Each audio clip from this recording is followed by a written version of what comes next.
Narito ang ating mga humahataw na balita. Hataw Balita ngayon. Nagiwan ng mahigit sa 600 milyong pisong halaga ng pinsala ang bagyong Julian sa Batanes habang unti-unti itong umaalis sa bansa. Ayon sa Weather Bureau Pag-asa, ang sentro ng bagyo ay tumama sa Sabtang noong Lunes, kaya patuloy na nakararanas ng mudslide at rock slide ang ilang lugar.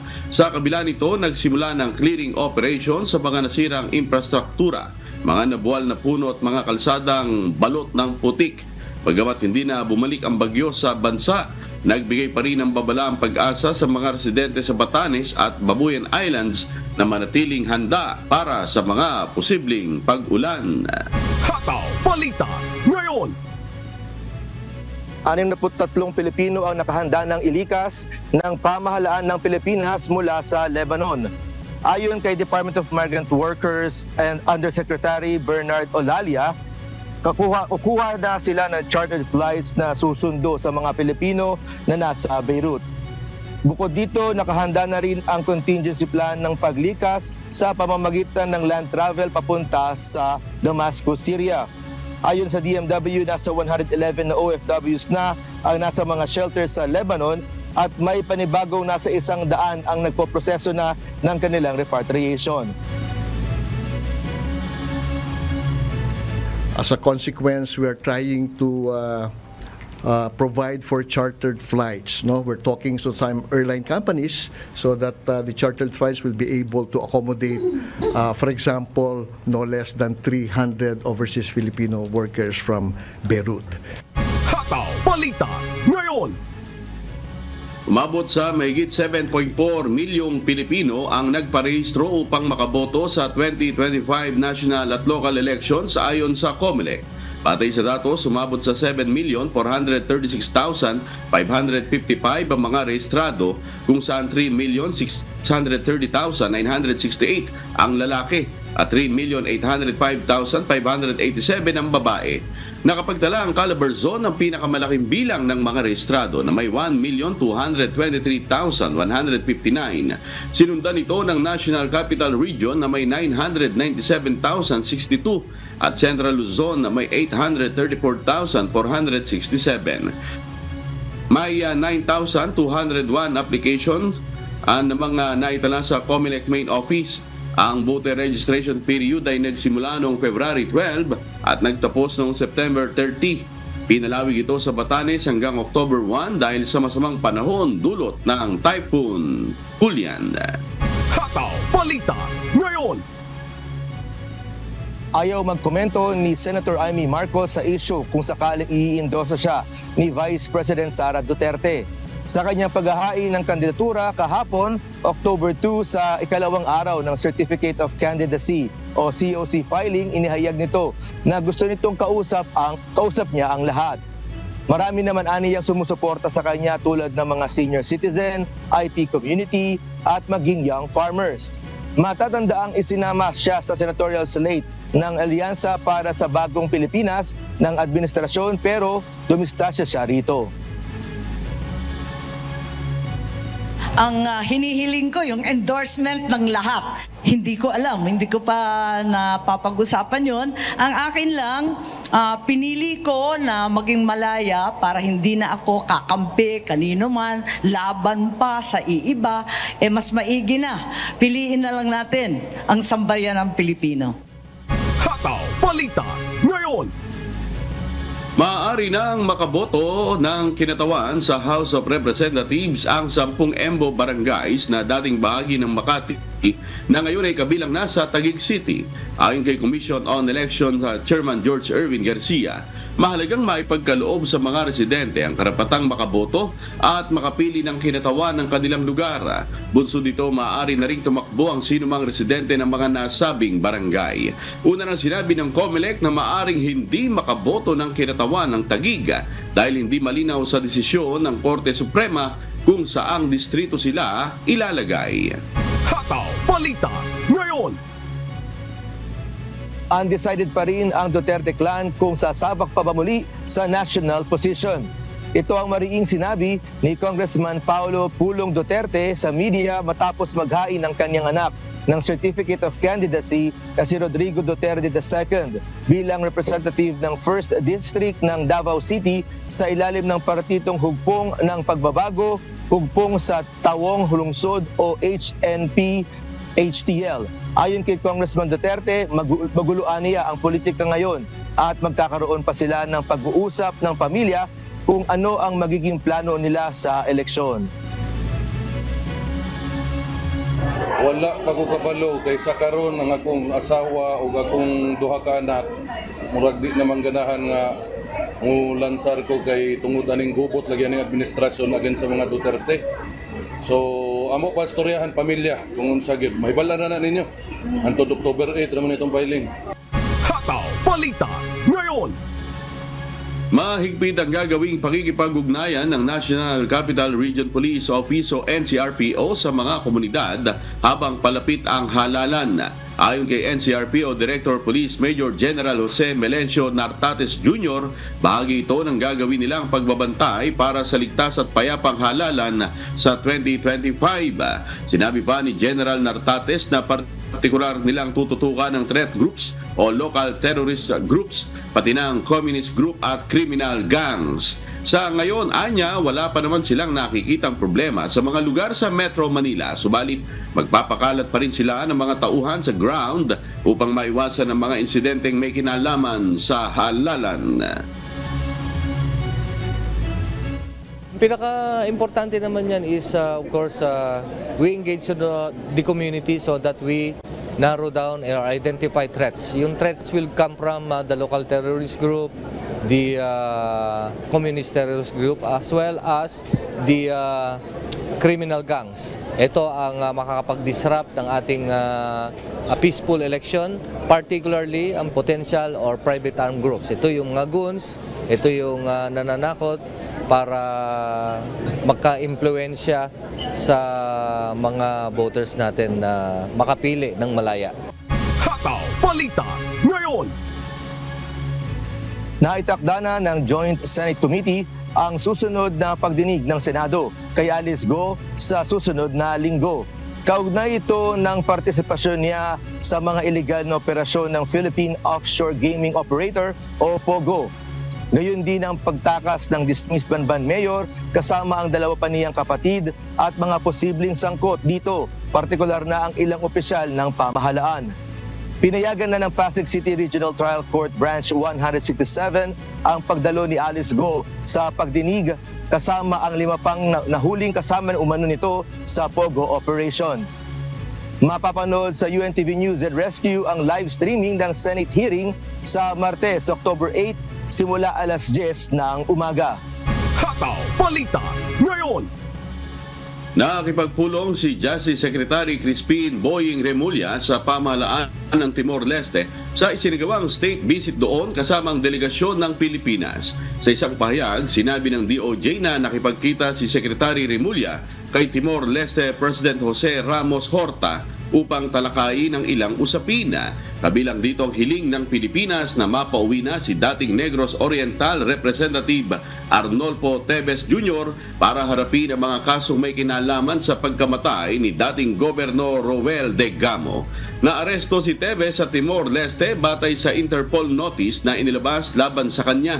Kasalukuyan pang dinidinig sa korte doon ang extradition case ng dating kongresista. Ayon sa DOJ, ipinarating umano ni Secretary Remulla kay President Ramos Horta ang hiling na kooperasyon ng Pilipinas sa pagpapauwi kay Teves.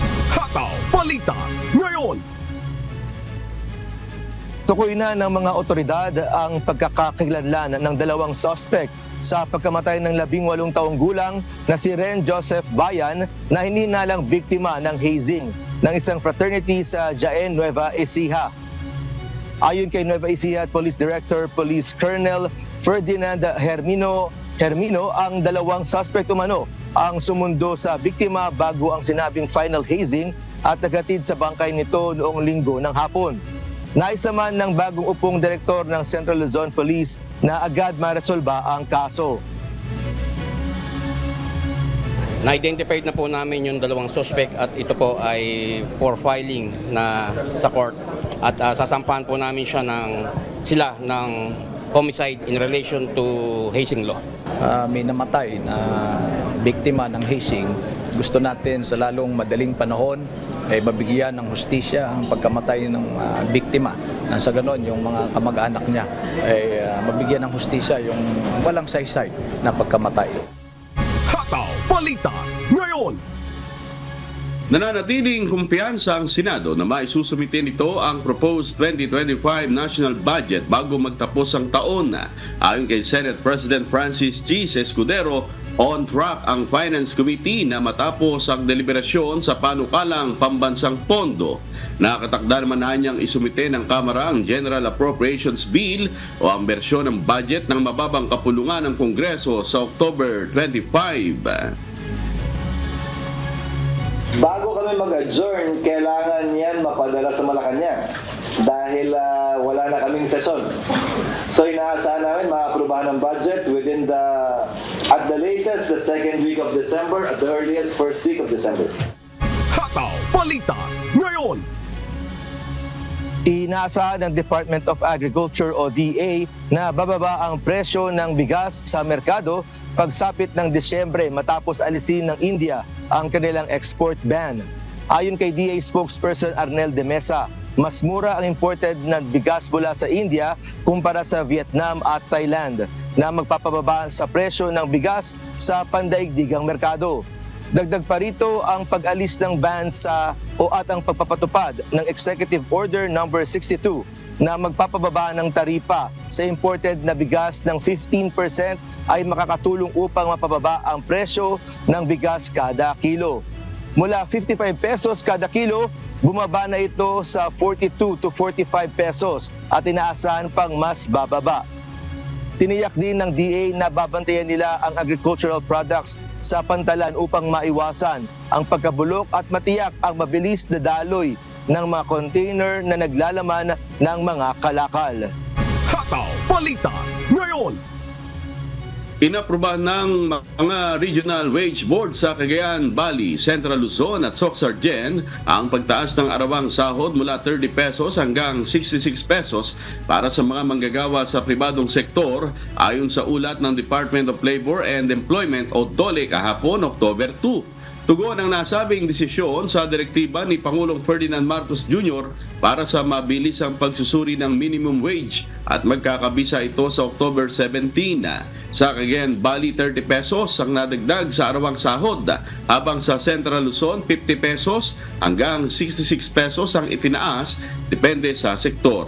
Sa Soc-Sargen naman, tumaas ang sahod ng 27 pesos hanggang 48 pesos. Itinaas ang minimum rate ng sahod para sa non-agriculture, agriculture, retail at service sectors ng mga rehiyon. Inaasahan ng DOLE na makikinabang ang humigit kumulang 905,000 minimum wage earner mula sa 3 rehiyon. Hataw Balita ngayon.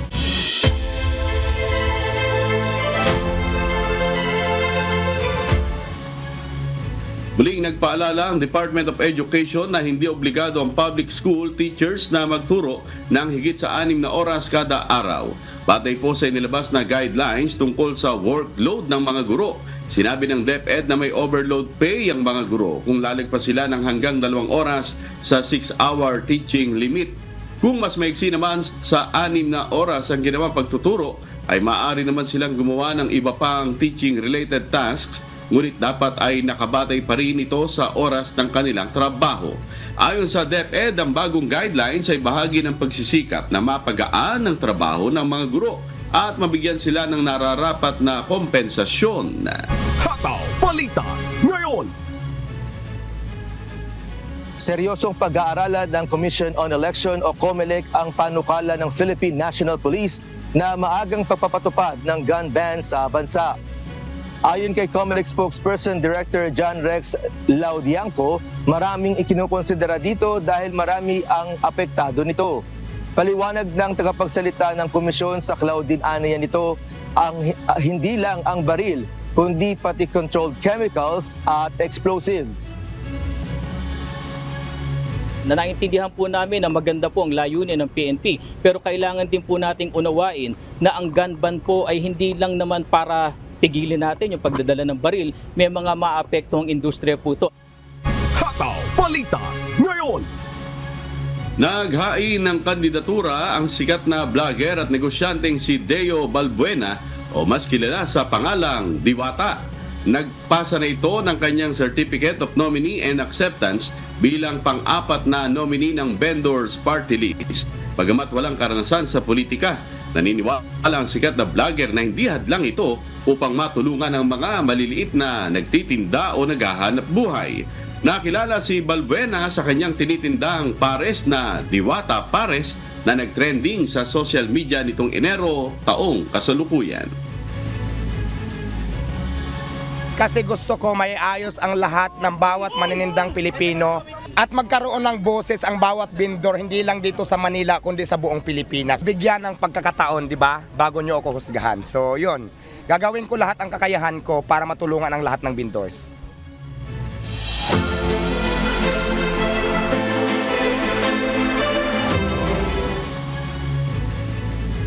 Sugatan ng 3 sakay ng isang motorsiklo matapos mabangga ng isang taxi sa Antipolo City, Rizal, bandang umaga nitong Miyerkules. Sakay ng motorsiklo ang isang tatay at 2 anak nito na kapwa menor de edad pa. Si Joshua Antonio humahataw. Hataw Balita ngayon.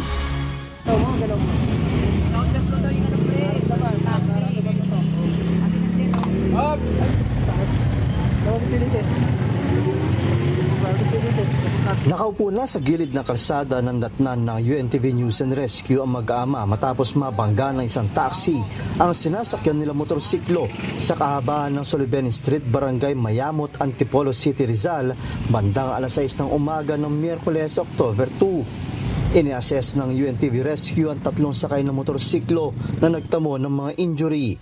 Ang 45 anyos na ama ay nagtamo ng sugat sa kaliwang tuhod at magasgas sa kaliwang braso. Ang 8 taong gulang na anak naman niya ay nihinda ang pananakit ng kaliwang braso, samantala umiiyak naman ang 5 taong gulang na anak niya dahil sa pananakit ng kaliwang braso at may mga gasgas sa kaliwang noo at braso. Kwento ng tatay ng mga bata na siya nagmamaneho ng motorsiklo, papunta sila sa bahagi ng masinag sa naturang syudad nang biglang sumalubong sa kanila ang isang taxi at mabangga ang mga ito. Pagkatapos malapatan ng pawan ng lunas ng rescue team at 3 biktima, inendorso sila sa Barangay Mayamot Rescue upang madala sa ospital para sa karagdagang atensyong medikal. Nagpaalala naman ang Antipolo City Office of Public Safety and Security sa mga motorista na magdoble ingat sa pagmamaneho. Kung nakararamdam na ng antok at hindi na kayang mag-drive, mabuting itabi muna ang minamanehong sasakyan at magpahinga. Pagdating naman sa motorsiklo, ipinagbabawal ang pagsakay ng angkas na lalagpas sa isa lalo na kung sila ay maliliit na bata pa. Nagtungo naman sa police station ang magkabilang panig para sa patuloy na investigasyon ng PNP Antipolo City, Rizal. Joshua Antonio, humahataw sa balita ngayon. Hataw Balita ngayon. Ang bagyong Julian na umano ang pinakamatinding nanalasa sa mga kababayan natin sa Batanes Province. Pagkain at tubig na may inom ang pangunahing kailangan ngayon ng mga nasalanta. Si Grace Doctolero humahataw. Hataw Balita ngayon. Malakas na hangin na may kasamang ulan ang naranasan ng mga residente sa Batanes sa pananalasa ng bagyong Julian. Parang papel lamang kung iwas-iwas ng bagyong Julian ang mabubong ng mga bahay ng mga Ivatan. Maging ang pasilidad ng Provincial Disaster Risk Reduction and Management Office, hindi rin nakaligtas. Ayon kay Governor Marilu Cayco, karamihan ng mga nakatayong bahay ng mga residente ng Batanes ay gawa sa light materials kaya madali itong masira lalo pa Typhoon Signal number 4 ang tumama sa kanilang lalawigan. Batay sa datos ng ahensya mula sa mga lokal na pamahalaan ng lalawigan, aabot sa 6,506 na pamilya o katumbas ng 19,091 individual ang naapektuhan ng kalamidad. Sa bayan ng Basco, 31 na kabahayan ang nasira, habang 134 naman ang partially damaged. Bilang tugon, ang provincial government ng Batanes at mga uniform personnel ay agarang namahagi katuwang ang Department of Social Welfare and Development shipment ng 2,732 family food packs sa mga residente ng Basco. Ang mga food pack na may kabuang halagang higit 1.9 million pesos ay nagsilbing tugon sa pangangailangang pagkain ng mga apektadong pamilya. Bukod sa mga naipamigay na tulong, nakahanda ring magpadala ang ahensya ng 2,000 na 6-liter bottled water at karagdagang food packs bilang suporta sa patuloy na pangangailangan ng lalawigan. Ipagpapatuloy ngayong araw ang relief operations sa iba pang mga lugar na apektado ng bagyo. Kahapon, October 2, sa ibinahaging impormasyon ng tanggapan ni Governor Marilu Cayco, formal nang isinailalim sa state of calamity ang probinsya. Sa paunang datos, umaabot naman sa 611 million ang halaga ng pinsala sa ari-arian.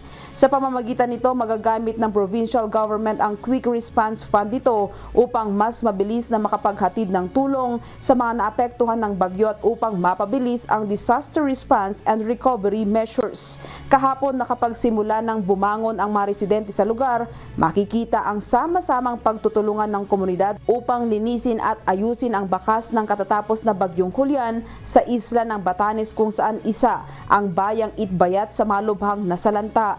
Bagamat mapanira ang nagdaang bagyo, sumisilay pa rin ang pag-asa sa bawat Ivatan dahil una sa lahat, walang naitalang nasawi sa pananalasa ng bagyo. Grace Doctolero, humahataw sa balita ngayon. Hataw Balita ngayon. Nakapagtala ang Philippine Institute of Volcanology and Seismology ng phreatomagmatic eruption sa Bulkang Taal.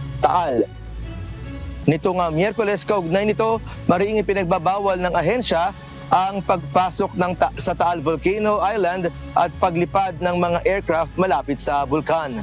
Si Benedict Samson, humahataw! Hataw Balita ngayon. Bandang alas 4:21 ng hapon nitong Miyerkules, October 2, na magbuga na maitim na sinundan pa na makapal na usok ang Bulkang Taal.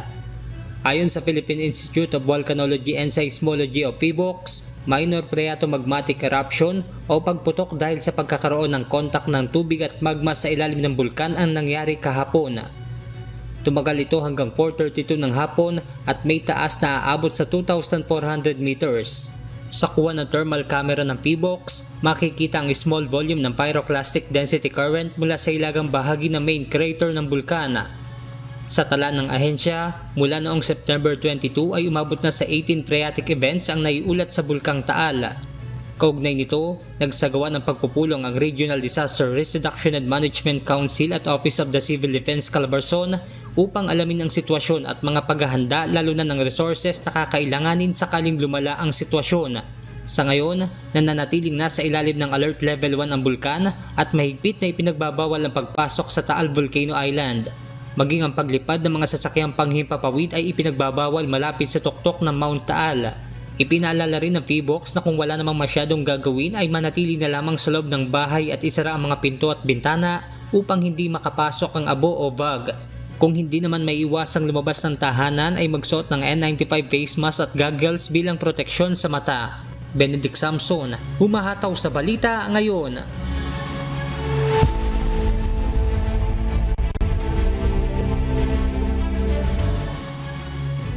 Niyanig ng isang 6.6 magnitude na lindol ang baybay ng Tonggu kahapon, October 2. Ito ang humahataw na balita ni Early Briones. Hataw Balita ngayon.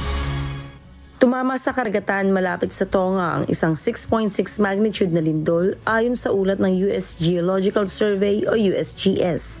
Naitala ang lindol sa lalim na 10 kilometro at 154 na kilometro timog silangan ng Niapu. Bandang alas 9:05 ng umaga oras sa New Zealand nang yumanigan lindol.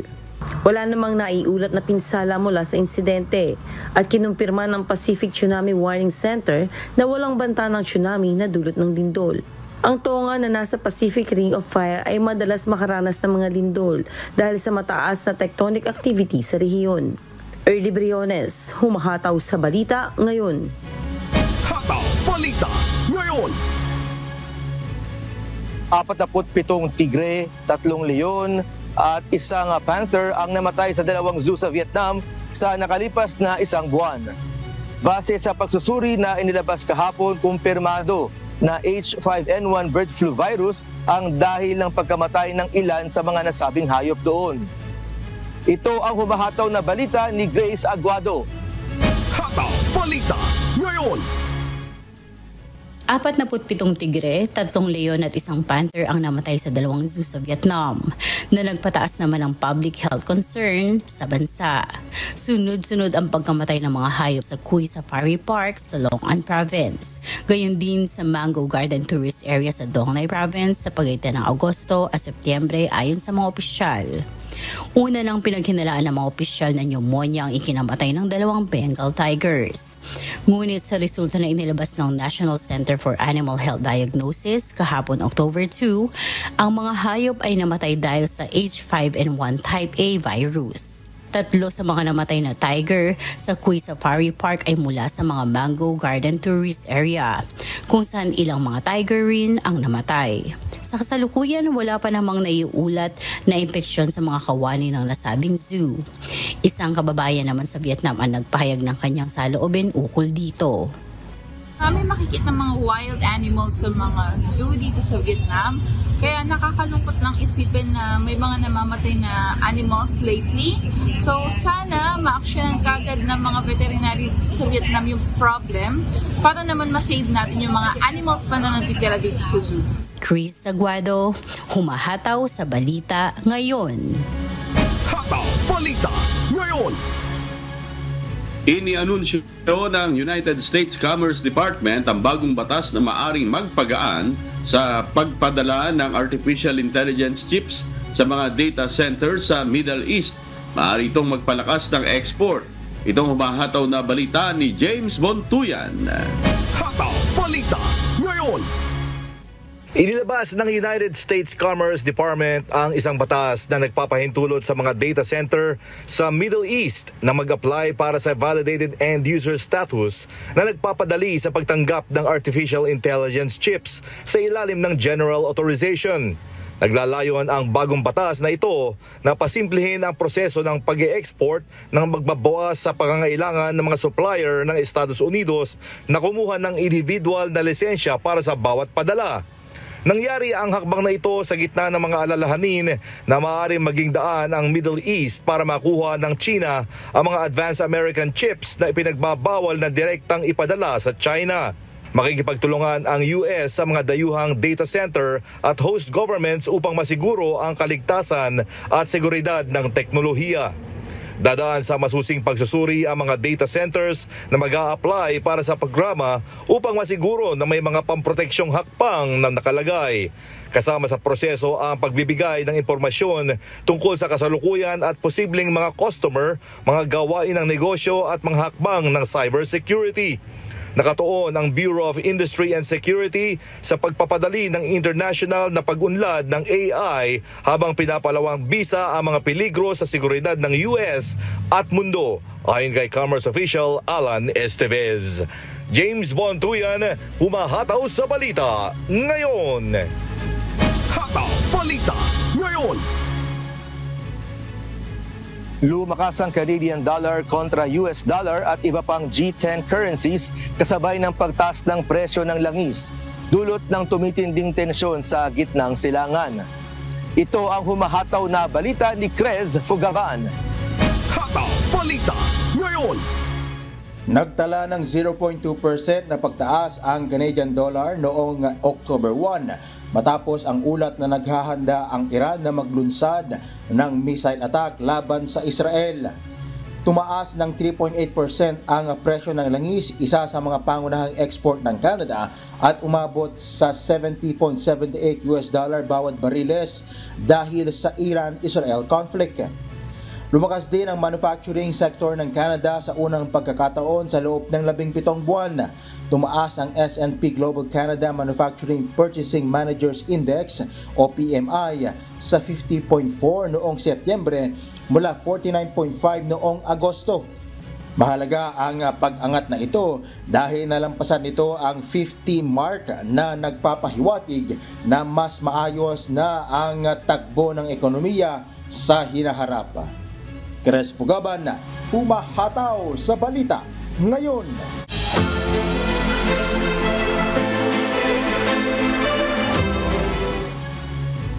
Posibleng tatakbo sa pagka-gobernador ng Negros Oriental si former Governor Pride Henry Tevez sa darating na 2025 midterm elections.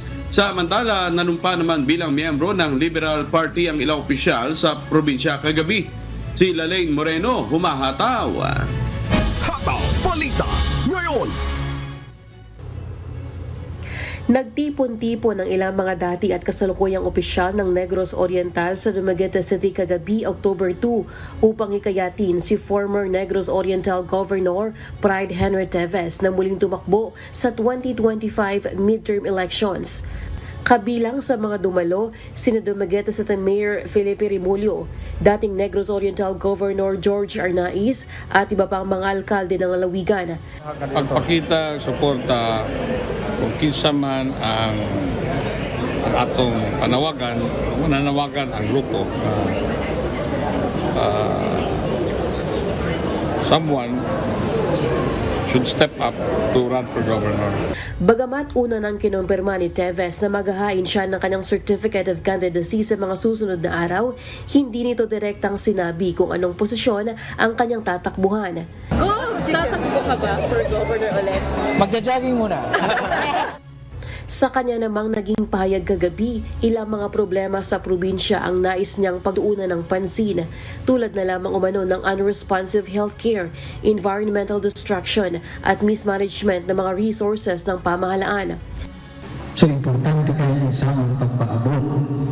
Unsa may issue, unsa may solusyon, kinsa may angay na nagkaraanak, kinsa may representar na siyang hinuha na unago sa record na tayo niyang buhaton.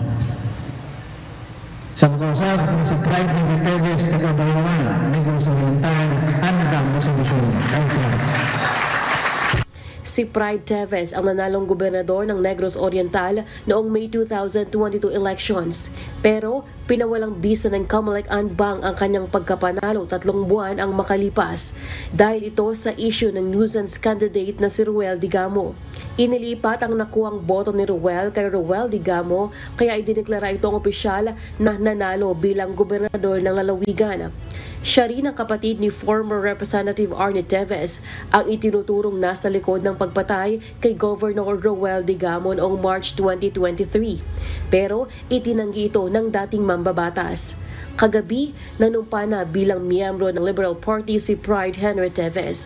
Dati siyang miyembro ng National People's Coalition at kaalyado sa politika ng kasalukuyang governor na si Chaco Sagarbarya. Maliban kay Tevez, ilang mga opisyal din nang lumipat na rin sa Liberal Party. Una yung mananalo at magiging tapat sa partido. Lalaine Moreno, humahataw sa Balita Ngayon. Hataw Balita Ngayon. Lumutang sa pulisya ang isa sa 6 na akusado sa pagkabatay ng grade 11 student na si Renz Joseph Bayan sa San Leonardo, Nueva Ecija kahapon. Si Nestor Torres humahataw. Hataw Balita Ngayon.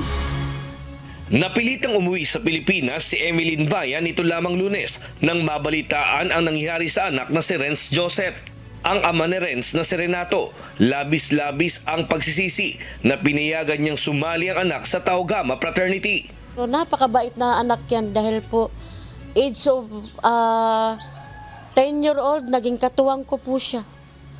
Tapos nung tumawag siya sa akin na mama, gusto kong mag-aral ng HRM, sige kako, susuportahan kita. Mama, wag kang mag-alala sa akin. Lahat ng hirap mo, pag ako'y nakakuha ng certificate, ibabalik ko lahat ang hirap ko, mag-a-abroad ako at uuwi ka na. Pero ano po, namatay na po anak ko. Napakasakit po. Lahat ng pinangako niya nawala. Opo, nag-abroad po ako para po mabigyan sila ng magandang kinabukasan. Nasawi si Renz sa isang hazing session noong September 29. 6 ang tinukoy ng pulisya na akusado sa krimen. Ang isa, lumantad sa pulisya upang itanggi na may kinalaman siya sa nangyari. Ayon sa akusado, hindi niya pag-aari ang lupa o hindi sa kanyang bakuran nangyari ang hazing. Hindi rin niya kilala ni isa sa iba pang mga itinuturong akusado.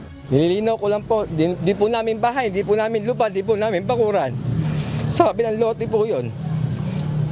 Di po sa amin naganap yung sasabing hazing at IR po na yan.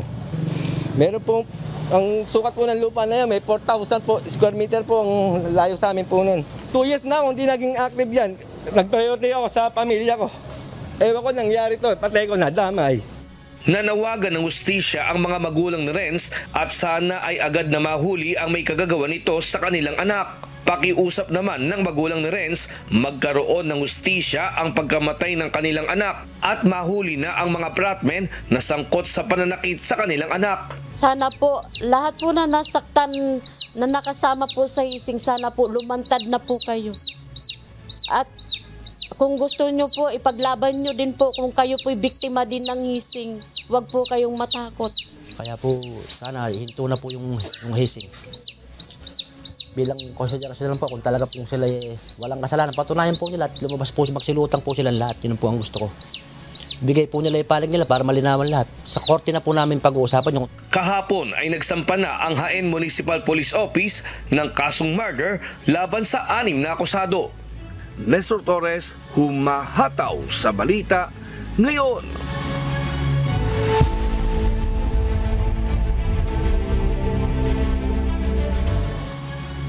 Nangako si Israeli Prime Minister Benjamin Netanyahu na mananagot ang Iran sa missile attack nito sa Israel. Nagbanta naman ang Iran ng mas matinding pag-atake sakaling gumanti ang kanilang kalaban. Mula sa Edmonton, Canada, may humahataw na balita si Charles Corpus live. Hataw Balita ngayon. Charles, ilang missiles ba ang pinalipad ng Iran sa pag-atake nito sa Israel? Yes, amigo, hindi bababa sa 180 missiles ang inilunsad ng Iran laban sa Israel bilang ganti sa ginawang pagpatay kay Hezbollah leader na si Hassan Nasrallah. Ayon sa Israeli Defense Forces, matagumpay na naharang ng kanilang air defense system ang 90% sa mga missile sa tulong na rin ng United States Defense Forces. Wala namang napaulat na nasaktan sa Israel maliban sa isang lalaking nasawi sa West Bank matapos tamaan ng shrapnel. Dahil sa pangyayari, lalo pang lumala ang tensyon sa pagitan ng dalawang bansa.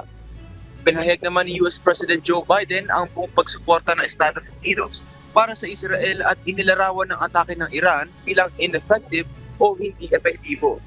Ayon sa General Staff ng Armed Forces ng Iran, anumang tugon ng Israel sa missile attack noong Martes ay may gisanhi ng malawakang pagkawasak ng infrastruktura ng Israel. Balik sa iyo, amigo. Charles, kilala na ba ang mastermind sa pagsasagawa ng missile attack sa Israel? Yes, amigo, kinumpirma ng Iran Revolutionary Guard ang personal na pagpapahintulot ni Iranian Supreme Leader na si Ali Khamenei. Balik sa iyo, amigo. Okay, maraming salamat Charles Corpus mula sa Edmonton, Canada. Hataw Balita ngayon. Ibinunyag sa isang investigasyon na nauubos na ang supply ng fentanyl sa isang street drug sa Estados Unidos. Sinasabing ang pagka-overdose sa fentanyl ay pangunahing sanhi ng kamatayan para sa mga Amerikanong nasa edad 18 hanggang 45. Ito ang humahataw na balita ni Kat Carriedo. Hataw Balita ngayon. Sa datos na nakalap ng grupo ni Dan Ciccarone, isang street drug expert ng University of California, mas mahirap nang mahanap ang fentanyl at mas mahal na rin ito. Nang magsimulang kumalat ang fentanyl sa United States noong 2012, inakala ng mga eksperto na hindi na mapipigilan ang paglaganap ng synthetic opioid na ito dahil nabibili sa murang halaga. Ang black market na nagsusupply ng illegal na droga sa Estados Unidos ay nasa ilalim ng ilan sa mga pinakaorganisadong criminal group sa mundo. Bagaman may mga nagsasabing duda sila sa paghina ng supply nito, ilang eksperto sa drug policy sa US ay naniniwalang may malaking pagbabago sa supply chain ng fentanyl. Ayon kay Vanda Felba Brown mula sa Brookings Institution, tila mas kakaunti na ang fentanyl na ipinupuslit ng mga sindikato. at nagiging mas mahina rin ang bisa ng fentanyl na ibinebenta. Ayon sa datos, responsable ang fentanyl sa halos 70% ng mahigit 107,000 na drug overdose deaths sa Estados Unidos noong nakaraang taon. Ang fentanyl ay 50 beses na mas malakas kaysa heroin at 100 beses na mas malakas kaysa morphine. Kat Carriedo, humahataw sa Balita Ngayon. Hataw Balita Ngayon. Nananatiling matatag ang labor market sa Estados Unidos habang hindi inaasahan ang pagtaas ng job opening sa bansa. Ito ang humahataw na balita ni James Bontuyan. Hataw Balita Ngayon. Iniulat ng United States Labor Department na tumaas ang job opening sa 8 milyon noong Agosto mula sa 7.7 milyon noong Hulyo na taliwas sa inaasahan ng mga ekonomista. Marami ang bakanting trabaho sa construction at sa state and local government. Bumaba naman ang layoffs noong Agosto. Ang bilang ng mga Amerikano nag-resign ay nasa pinakamababang antas mula noong Agosto 2020. Samantala, nakatulong ang mga pagtaas ng interest rate ng Federal Reserve noong 2022 at 2023 sa pagbaba ng inflation mula 9.1% noong Hunyo 2022 sa 2.5% noong Agosto 2024.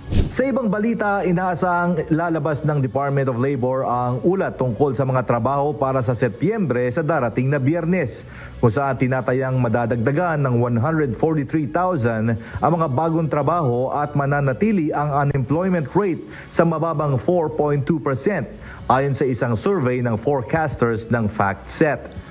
Nasiyahan naman ang Federal Reserve sa nagawang hakbang upang kontrolin ang inflation, kaya nagdesisyon ito na bawasan ang kanilang benchmark rate ng kalahating porsyento noong nakaraang buwan.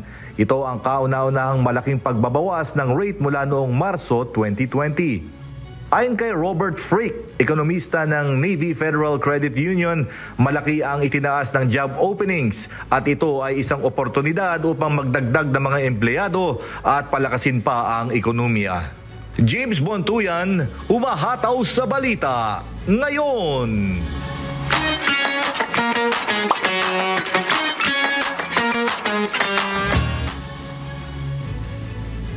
Magkakaroon ng financial literacy seminar para sa mga kababayan natin sa Bermuda.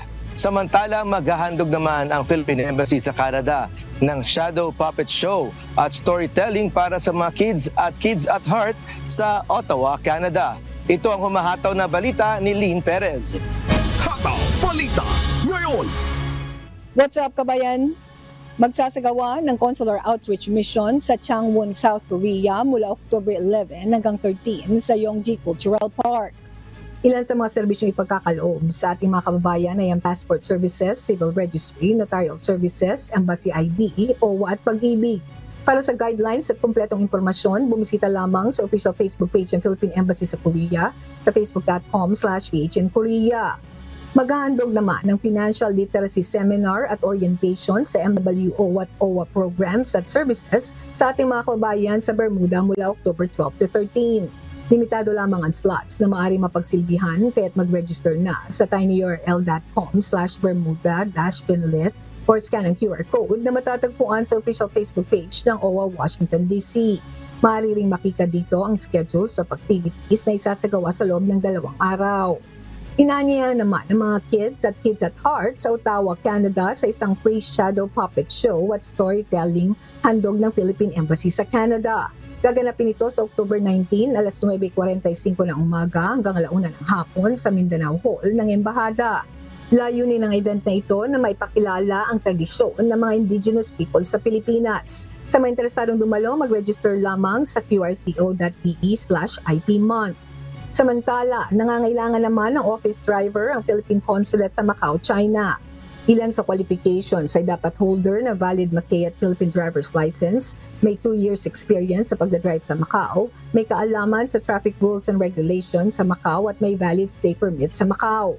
Sa mga interesadong mag-apply, magsumite lamang ng inyong resume sa Macau PCG job vacancies at gmail.com bago mag-October 5. Lynn Perez, humahataw sa Balita Ngayon.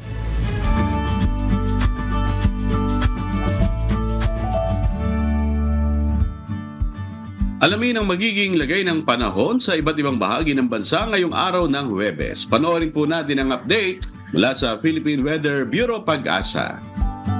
Magandang umaga, ako po si Benison Estareja. Meron muli tayong update regarding po sa ating minomonitor na si Typhoon Julian with international name na Kraton as of 5 in the morning, araw ng Huwebes. As of 4 in the morning ay huling namataan ang bagyong Julian, that's 265 kilometers hilagang kanluran po ng Itbayat, Batanes. Patuloy na humihina at 140 kilometers per hour, malapit dun sa kanyang mata at may gustiness hanggang 170 kilometers per hour. At mabagal pa rin po itong kumikilos pahilagang silangan at less than 5 kilometers per hour lamang po yung bilis nito. Kitang-kita dito sa ating satellite animation, yung mga areas pa rin sa southern Taiwan na nagkakaroon ng malalakas na ulan, habang wala na masyado mga paulan po na mararanasan, mga light to moderate rains na lamang po dito sa Hilaga at gitnang Luzon.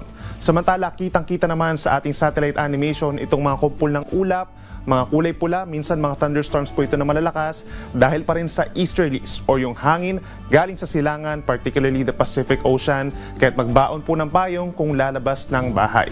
At wala naman tayong nakikita na ano pang panibagong weather disturbance or magiging bagyo hanggang sa weekend sa paligid ng ating Philippine Area of Responsibility.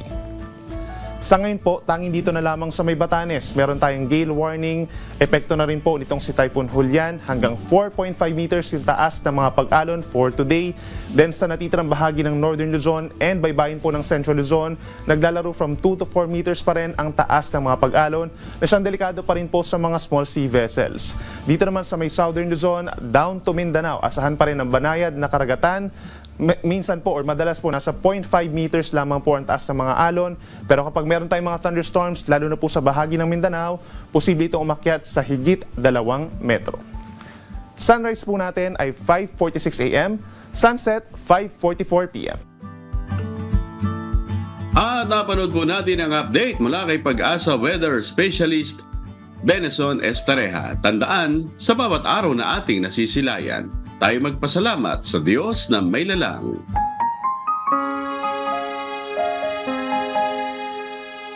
At sa aming ibabahaging mga salita ng Diyos na ating sandigan, mula sa Kawikaan, Kapitulo 28, talatang 19. Siyang bumubukid ng kanyang lupain ay magkakaroon ng saganang tinapay, ngunit siyang sumusunod sa mga walang kabuluhang tao ay magdudukhang mainam.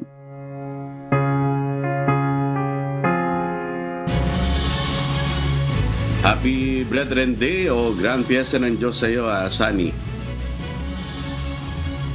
Likewise, amigo Sherwin. Ayan, napakatipid. At tayo ay bumabati sa ating mga kasama sa MCGI. Ayan, na mag-celebrate ngayon ng Brethren Day sa iba't ibang panig ng mundo at sa iba't ibang panig ng ating bansa. At yan pong mga humahataw na balita ngayong umaga ng Huwebes, ikatlo sa buwan ng Oktubre 2024. Sa ngalan po ng lahat ng bumubuo ng UNTV News and Rescue, UNTV Radio La Verdad 1350. At ng ating mga correspondent mula Luzon, Visayas at Mindanao. Mula po rito sa Pilipinas, ako po inyong amigo Sherwin Kulubong. At yan po ang mga humahataw na balita sa iba't ibang panig ng mundo. Ngayong Thursday morning, October 3, 2024. Mula naman dito sa Los Angeles, California, USA, ako si Sunny Cos. At dito sa UNTV at UNTV Radio La Verdad 1350, Diyos ang aming sandigan, serbisyo publiko ang aming pinahahalagahan. Susunod na po ang Good Morning Kuya. Salamat po sa Diyos at magandang umaga.